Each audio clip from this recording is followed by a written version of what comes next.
का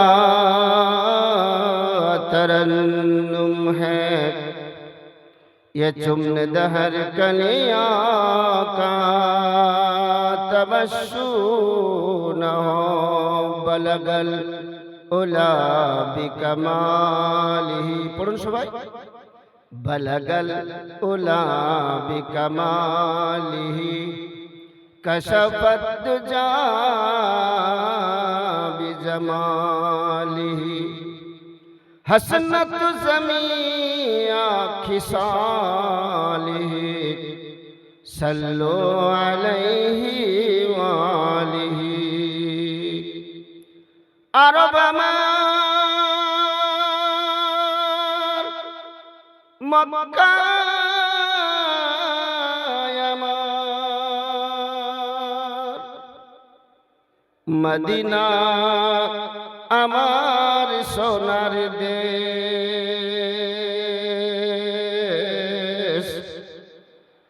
সেই দেশেতে জন্ম নিলেন যিনি হলেন নবীর শেষ। বলগল উলা বিকমালিহি কশফত দুজা বিজমালিহি हसनत ज़मीया खिसालिही सल्लो अलैहि वालिही। अल्हम्दुलिल्लाह। भाई আজকে এই জলসা উপলক্ষে অনেক মানুষ এসেছে, রাস্তাঘাটে ঘুরে বেড়াচ্ছে, কেউ চায়ের দোকানে আড্ডা মারছে, কেউ মেলাতে আছে, কেউ এদিক ওদিক বসে আছে, কেউ খাওয়ার দিকে আছে।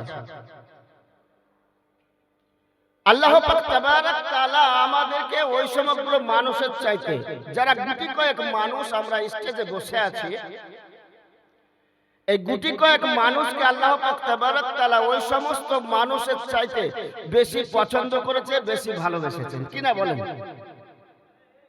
আল্লাহ পাক তাবারাক তাআলা ওই সমস্ত মানুষ যারা রাস্তাঘাটে ঘুরে বেড়াচ্ছে, চায়ের দোকানে বসে আছে, জলসা শুনবো বলে বাড়ি থেকে এসেছে, অথচ রাস্তাঘাটে ঘুরে বেড়াচ্ছে, আল্লাহ ওদেরকে পছন্দ করেনি, আল্লাহ ওদেরকে ভালোবাসেনি। গুটি কয়েক মানুষ যারা আমরা এই মাহফিলে বসে আছি, আল্লাহ আমাদেরকে ওদের চাইতে অনেক গুণ বেশি ভালোবেসেছেন। আল্লাহ আমাদেরকে তৌফিক দিয়েছেন বলেই আমরা এই মাহফিলে আসতে পেরেছি, নচেত আমরাও চায়ের দোকানে থাকতাম। নাকি বলেন? আমরাও চায়ের দোকানে থাকতাম।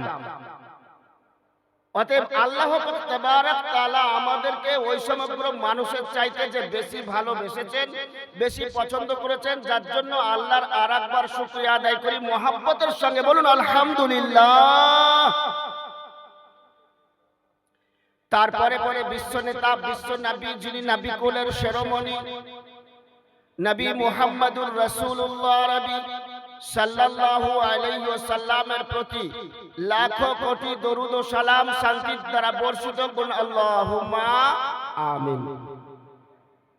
এই সময়টা বড় মূল্যবান সময়, আসরের পর আর ফজরের পর এই সময়টা বড় মূল্যবান সময়। এই সময় আল্লাহর ফেরেশতা রদবদল হয়। যে সমগ্র ফেরেশতা মণ্ডলী ফজরের পরে এসেছিলেন, তিনারা আসরের পরে চলে যাবেন। যখন আল্লাহ পাক রব্বুল আলামিনের কাছে পৌঁছাবেন, আমার আল্লাহ পাক রব্বুল আলামিন জিজ্ঞেস করবেন, ও ফেরেশতারা কোথা থেকে আসছো? ফেরেশতারা বলবে, রব্বুল আলামিন তোমার দুনিয়ার জমিনে ছিলাম, সারগাছি জামিয়া বারিয়া মাদ্রাসায় জলসা হচ্ছিল, গোটা কয়েক মানুষ তোমার জিকির আজকারের মধ্যে মশগুল ছিল মাবুদ। একটা টুটা ফাটা জাবানে একটা মৌলবি কিছু কিছু কথা বলছিল, আর তোমার বুজুর্গ বান্দাগণ শোনার পরে সুবহানাল্লাহ আলহামদুলিল্লাহ মাঝে মধ্যে গাইছিল। ও রব্বুল আলামিন আমরা ওই সমগ্র বান্দাদেরকে তোমার ইবাদতে, তোমার জিকিরের মধ্যে দেখে এসেছি। সুবহানাল্লাহ। আল্লাহ পাক রব্বুল আলামিন বলবেন, ও ফেরেশতা মণ্ডলী তোমরা শুনে নাও, আমি আল্লাহ তোমাদেরকে সাক্ষী রেখে বলছি, তারা যা শুনছে, যারা বলছে, উভয়ে যদি এই কথাগুলো মেনে নেয়, এরা যদি আমল করে আমি আল্লাহ তাদের জন্য জাহান্নামের আগুনকে হারাম করে দিলাম। সুবহানাল্লাহ। সম্মানিত হাজিরিন, আমরা যে গোটা কয়েক মানুষ এখানে বসে আছি, এটা দুনিয়ার কোনো জমিন নয়। আজকে আমরা মনে করছি যে এটা বাড়িয়া মাদ্রাসার একটা মাহফিল, কিন্তু যেখানে আল্লাহ পাকের জিকির ও আজকার হয়, যেখানে কোরআনের কথা হয়, ও দুনিয়ার মানুষ, তোমরা এই জায়গাটাকে সাধারণ জায়গা মনে করো না, বরং এটা একটা জান্নাতের টুকরো। বলেন সুবহানাল্লাহ। তাহলে আমরা এখন বর্তমানে জান্নাতের টুকরোতে বসে আছি। যতক্ষণ বসে থাকবো ততক্ষণ পর্যন্ত আল্লাহর রহমত আমাদের উপর অবনীত হতে থাকবে। যতক্ষণ পর্যন্ত আমরা এই মজলিসের মধ্যে থাকবো আল্লাহর রহমত আমাদের উপর বর্ষিত হতে থাকবে। সম্মানিত হাজিরিন, আল্লাহ পাক তাবারক তাআলা এই যে সুন্দর একটা মাহফিলে আমাদেরকে বসার সুযোগ দিয়েছেন, আমরা বসেছি। দেখবেন মা বোনেরা বাড়িতে মুরগি বসায় না, মা বোনেরা বাড়িতে মুরগি বসায়, মুরগির তলায় 18টা 14টা 15টা 16টা ডিম দেয়। যে ডিমগুলো মুরগির পেটের তলে থাকে সেগুলো মূল্যবান বাচ্চা ফোটে, তাই না বলেন? আর যেগুলো মুরগির বুকের পেটের তল থেকে বেরিয়ে সাইডে চলে যায় সেগুলো পচে যায়, ঘোলা হয়ে যায়, কি বলেন? সেইগুলোকে আর ওই বাড়ির মালকিন আদর যত্ন করে না, ওগুলোকে ডাস্টবিনে ফেলে দেওয়া হয়। ওগুলো এত নোংরা হয়ে যায়, এত গন্ধ হয়ে যায়, সেগুলোকে আর আদর যত্ন করে না, ডাস্টবিনে ফেলে দেয়। এই কোরআনের মাহফিলে যারা আজকে বসবে, যারা বসে আছে, আল কিয়ামতের ময়দানে আল্লাহর কাছে ইজ্জতদার হবে। বলেন সুবহানাল্লাহ। আর যারা মাহফিলের বাইরে ঘুরে বেড়াচ্ছে, চায়ের দোকানে পানের দোকানে আছে, ওই পচা ডিম, পচা ডিম, দুর্গন্ধবাজ হয়ে যাবে তারা।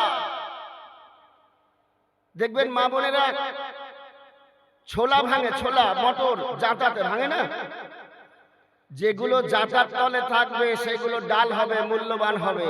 আর যেগুলো খুঁটি ধরে বসে থাকবে, জাঁতাতে একটা মধ্যে খুঁটি থাকে না, যেগুলো খুঁটি ধরে বসে থাকবে, খুঁটির বাইরে যাবে না, তারা কিন্তু ডাল হবে না, মটর হয়েই থাকবে। আর মা যখন ডালগুলোকে কুলোতে নিয়ে বাজবে, মটরগুলোকে ছুঁড়ে ফেলে দেবে। আজ যারা এই মজলিসের মধ্যে জাঁতার তলে থাকবে তারা ডালে পরিণত হবে, আর যারা ডালের খুঁটি ধরে বসে থাকবে তারা মটর হয়ে যাবে, তারা ডাস্টবিনে চলে যাবে। তাই সম্মানিত হাজিরিন, আসুন এই মাহফিলে এসে বসি, এই সভায় এসে বসি। কেন? আমরা তো নেকি উপার্জন করার জন্য বাড়ি থেকে বের হয়েছি। বুখারী শরীফের প্রথম হাদিস, ইন্নামা আমালু বিন্নিয়াত। তোমরা যে কাজগুলো করবে, কাজের পূর্বে তোমাদের নিয়তটাকে সহি করো, তাহলে তুমি কামিয়াবি হয়ে যাবা। যেমন তুমি নিয়ত করবা তেমনি তুমি ফল পাবা। যারা জালসা শোনার নিয়ত করে বাড়ি থেকে এসেছি, নিয়ত যদি আমার সহি হয়ে যায় তাহলে আমার জিন্দেগি কামিয়াবি হয়ে যাবে। আর নিয়ত যদি আমার বরবাদ হয়ে যায় তাহলে আমার জিন্দেগি বরবাদ হয়ে যাবে। দরদি মুসলমান, আল্লাহ পাক রব্বুল আলামিন আমাদেরকে দুনিয়ার বুকে প্রেরণ করেছেন। আমরা আল্লাহ পাকের বান্দা। আল্লাহ পাক রব্বুল আলামিন আমাদেরকে এমনি এমনি দুনিয়ার বুকে পাঠাই নাই, রং তামাশা করার জন্য পাঠাই নাই, খেলকুদ করার জন্য পাঠাই নাই, বাজার হাট করার জন্য পাঠাই নাই, ঘুরে বেড়ানোর জন্য পাঠাই নাই। আল্লাহ পাক রব্বুল আলামিন আমাদেরকে দুনিয়ার বুকে পাঠিয়েছেন তিনার একটাই উদ্দেশ্য। তিনার উদ্দেশ্য কি? আমরা মানুষ দুনিয়ার বুকে যে কাজ করি সেই কাজের প্রত্যেকটা কাজের পেছনে একটা উদ্দেশ্য থাকে, তাই না? এই জলসা কমিটি মাদ্রাসার প্রতিপক্ষ আজকে একটা জলসার আয়োজন করেছে, মাহফিলের আয়োজন করেছে। ইনাদের উদ্দেশ্য হলো যে সমস্ত ছাত্ররা আজকে বুখারী শরীফ পড়েছে, খতম করেছে, মাওলানা হবে, যে সমস্ত ছেলেরা কোরআন তেলাওয়াত করে খতম করেছে হাফেজ হবে, যে সমস্ত ছেলেরা মাসলা মাসাইলে ইফতা করেছে তারা মুফতি হবে, যারা কারি হবে তাদের মাথায় পাগড়ি দিয়ে জনসাধারণকে জানিয়ে দেবে যে এরা আজকে আলেম, হাফেজ, কারি, মাওলানা, মুফতি হলো। ইনাদের একটা উদ্দেশ্য বাৎসরিক জালসা, এই জালসায় কিছু মাদ্রাসার উন্নতি কল্পে ইনকাম হবে। আপনারা যারা এসেছেন সারগাছি বাড়িয়া মাদ্রাসাকে ভালোবাসেন, তিনারা এসেছেন জলসা শুনতে, কিছু দান ধ্যান করবে বলে। অনেকে এসেছে ইয়াসিন মৌলবি আসবে আর গলা ভালো একটু ওয়াজ শুনবো বলে। অনেকে এসেছেন যাই মেলা বসেছে ওখানে মেলা দেখবো বলে। অনেকে এসেছে ওখানে বিরিয়ানি খিচুড়ি হয়েছে একটু খেয়ে আসিকে যায়। এক একজনের এক এক রকম নিয়ত উদ্দেশ্য। আল্লাহ পাক রব্বুল আলামিন আমাদেরকে দুনিয়ার বুকে কি উদ্দেশ্যে পাঠিয়েছেন, কি কারণে পাঠিয়েছেন আমরা কি জানি? কি গো জানি?